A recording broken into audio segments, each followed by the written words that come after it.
Estimados estudiantes, buenas tardes, buenas noches. El tema que vamos a abordar el día de hoy es acerca de la teoría de los ciclos económicos. Para ello es importante tener claro algunos aspectos. Entre ellos, ¿cuál es el objetivo de esta clase? El objetivo de la clase de macroeconomía con respecto a los ciclos económicos es entender y analizar los patrones de crecimiento, el declive en la producción económica de un país, conocidos como ciclo económico, que ello se mide a través de indicadores económicos como es el PIB, dentro de un lapso de tiempo que por lo general es de un año. Estos ciclos se caracterizan por fluctuaciones o cambios periódicos en las tasas de crecimiento, como decíamos, con el indicador económico del PIB, o que es el Producto Interno Bruto, con la tasa de desempleo, lo que de esta manera puede afectar en qué medida a la estabilidad económica y por ende a la prosperidad de una nación. ¿Cuál es el objetivo de esta unidad? Analizar la estabilidad económica por un lado y por otro el crecimiento económico de manera sostenible. En el primer aspecto vamos a mantener la estabilidad de los indicadores claves como es el PIB, el empleo, el crecimiento económico, las tasas de interés, la inversión y el comercio, lo que implica minimizar la volatilidad de estos parámetros.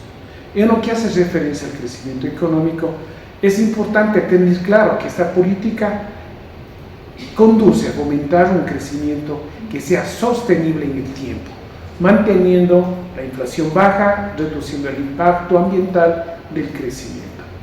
Esto entre otros aspectos. Para ello vamos a introducir. Es importante manejar las teorías de los ciclos económicos que ellas intentan explicar por qué se producen estas fluctuaciones cíclicas en una actividad económica. Es importante tener claro cuál es la finalidad. La finalidad de los ciclos económicos es predecir el futuro de una economía en los países a partir de ¿qué? De un manejo adecuado de la política fiscal y de la política monetaria. Como vemos en la lámina, los comportamientos del ciclo económico son las oscilaciones que son recurrentes de la actividad económica basadas en el dinero y sobre todo en la actividad comercial. Tienen un ritmo irregular, como podemos observar, ¿sí? Con oleadas, expansión y contracción. Sin lapso fijo, pueden ser medidos mediante la estadística, mediante data, para poder entender estos ciclos económicos, que van a utilizar dos tipos de variables, el PIB por un lado y el tiempo por el otro lado. Es importante tener claro cuáles son las fases del ciclo económico. Tenemos las fases de recuperación, de auge, de recesión y de depresión, como pudimos observar.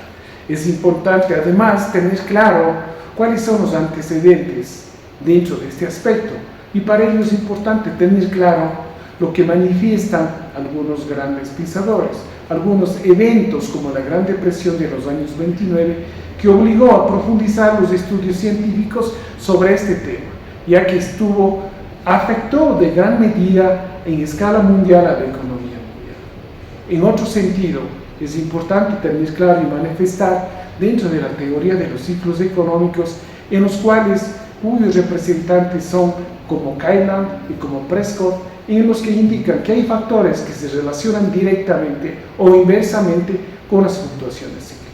Algunas de ellas pueden ser controladas o provocadas por política económica y otras son motores del ciclo económico. Es así que Nicolas Kondratiev postula la existencia de ondas largas y da una explicación de orden económico, la formación de nuevas ramas industriales y su modernización tecnológica. En países, por ejemplo, como Holanda, Reino Unido y los Estados Unidos, tuvo un ciclo de hegemonía en un periodo y cada ciclo tiene una primera fase de expansión comercial, una fase de expansión financiera y una última de crisis y lucha hegemónica con otra potencia que resultará a la postre ganadora. Estas son algunas teorías de los ciclos económicos.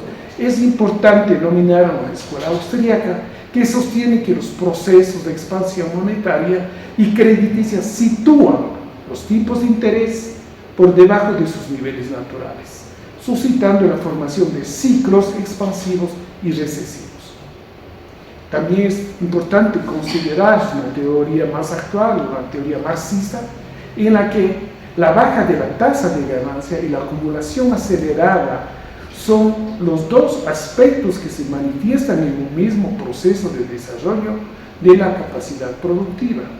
Es importante mencionar que el rendimiento de la inversión en forma de ganancias es el resorte que propulsa la producción capitalista y sobre todo el crecimiento acelerado al reducir la rentabilidad del capital, la misma que conduce al descenso de la inversión. El conflicto de estas variables o de estos factores se abre paso periódicamente, transformándose en una crisis.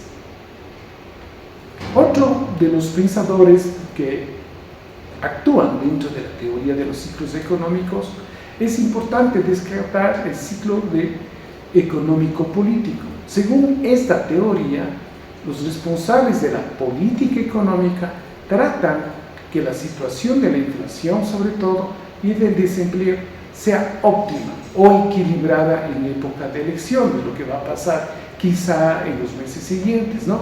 Luego de este periodo parecerá la inflación o la recesión. Estos son algunos aspectos importantes de esta asignatura que vamos a considerarlo en la clase sincrónica. Es importante que ustedes reflexionen a estas preguntas y posteriormente en el aula EDEA podrán ustedes acceder a participar en un foro al menos en 3 ocasiones. Muy amables, muchas gracias y les dejo esta pequeña reflexión. Todos nuestros sueños se pueden volver realidad si tenemos el coraje de perseguirlos. Muchas gracias.